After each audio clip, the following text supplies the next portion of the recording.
بسم الله الرحمن الرحيم.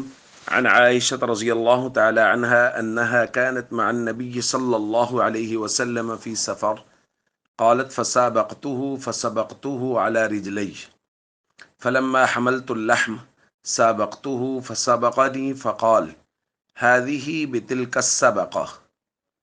رواہ ابو داؤد۔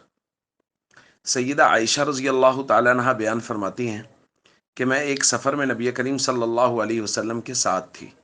میں نے آپ صلی اللہ علیہ وسلم کے ساتھ دوڑ میں مقابلہ کیا تو آپ صلی اللہ علیہ وسلم سے میں آگے بڑھ گئی۔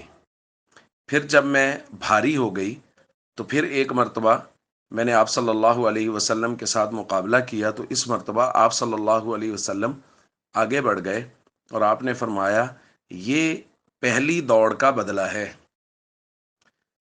دوستو، جیسا کہ کل بات کی گئی تھی، نبی کریم صلی اللہ علیہ وسلم بحیثیت شوہر آپ کی مبارک زندگی کس قدر خوبصورت تھی۔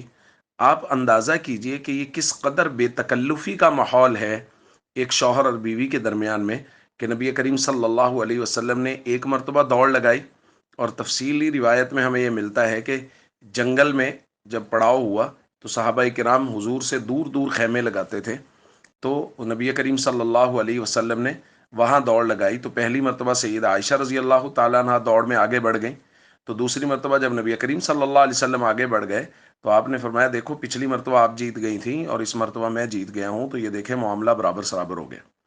یہ کس قدر بے تکلفی کا ماحول ہے شوہر اور بیوی کے درمیان میں۔ تو ایسا ماحول ہونا چاہیے جیسا کہ نبی پاک صلی اللہ علیہ وسلم ہم سب کے لیے ہر معاملے میں بہترین نمونہ ہے، حضور میں اسوہ حسنہ ہے۔ ہم سب کو چاہیے اپنی بیویوں کے ساتھ ایسا ماحول رکھے جس میں بے تکلفی ہو، جس میں محبت ہو، پیار ہو اور انس ہو۔ السلام علیکم ورحمۃ اللہ وبرکاتہ۔